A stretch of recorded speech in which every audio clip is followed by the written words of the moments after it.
Nem sempre o trabalhador ganha um processo trabalhista perante a Justiça. É o que mostra os dados do painel Corte Aberta. Em 2024, o número de reclamações contra decisões da Justiça do Trabalho, recebidas pelo Supremo Tribunal Federal, aumentou 65% em relação ao ano anterior. Foram 4.274 ações do tipo no ano passado, contra 2.594 reclamações em 2023.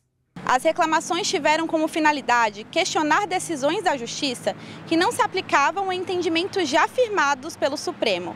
Ou seja, muitas vezes o Tribunal do Trabalho tem julgamentos diferentes do STF em determinadas ações trabalhistas. A Justiça do Trabalho vai verificar se aquele contrato de uma pessoa física jurídica com outra pessoa jurídica é ou não fraudulento, vai verificar as condições de trabalho. Já o Supremo não, ele simplesmente pega o contrato civil, está assinado, ponto.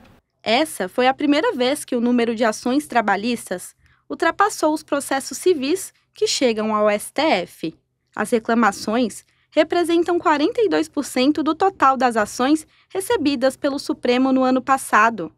Entre as principais queixas estão pedidos de adicional de insalubridade, falta de pagamento de verbas rescisórias e pedidos de indenização por dano moral. Existe esse mito no Brasil que o trabalhador tem direitos demais e que em outros países o trabalhador tem menos direitos, o que é um mito mesmo, né? Em todos os países do mundo existe uma legislação trabalhista, não tem país que não tenha, né? Justamente por conta de todo um histórico mundial de exploração de mão de obra, de trabalho escravo. Então, a legislação trabalhista ela existe para isso, né? Para que esse tipo de coisas não ocorram mais. Para alguns especialistas, as divergências quanto à garantia desses direitos podem estar relacionadas às contratações via PJ, pessoa jurídica, ou terceirizado.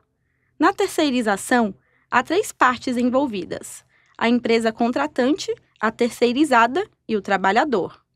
Já na pejotização, o trabalhador responde por uma empresa própria, contratada por outra empresa. A pessoa jurídica, ela constitui uma empresa para prestar serviço. E como pessoa jurídica, ela tem diversas obrigações, como uma empresa, mas também tem diversos direitos. E como pessoa física, como empregado, né, ela possui direitos diferentes. Então, muito que chegou dessas ações foram discutindo esse termo de relação. Esses novos modelos fogem da relação direta entre empregado e contratante.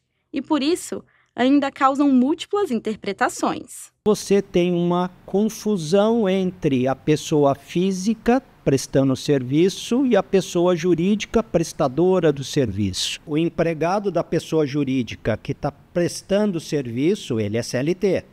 Quando você tem essa segunda modalidade, onde eu só tenho 2 polos, não tenho o terceiro polo que é o empregado trabalhador, nesse polo o prestador de serviço é o próprio sócio. Então, ele não vai ter todos os direitos trabalhistas. Para a vereadora Amélia Naomi, a Justiça precisa assegurar os direitos dos trabalhadores. Ainda segundo a parlamentar, a pejotização e a terceirização têm precarizado os contratos e as condições de trabalho dos brasileiros, descumprindo garantias básicas, como a falta de pagamentos de verbas rescisórias. As pessoas estão trabalhando de formas precária e elas se acham que são empreendedores individuais. Não paga direitos, não garante aposentadoria lá no final, né? Uma vez que você não tem depositado fundo de garantia, não está depositado seu INSS. Então é muito importante fiscalizar sempre. E foi depois de uma experiência negativa como PJ que a Sabrina resolveu voltar para o mercado de trabalho com carteira assinada. Foi atraída pela promessa de flexibilidade e um salário maior. Mas, no fim, percebeu que estava abrindo mão de direitos como férias, 13º salário e FGTS. O que mais me frustrou foi a questão do horário de trabalho, porque eles sempre pregavam muito dizendo que você vai fazer o seu horário e que tá tudo bem. Só que, na verdade, nós tínhamos um supervisor e ele meio que cronometrava, né, o tempo que a gente estava trabalhando.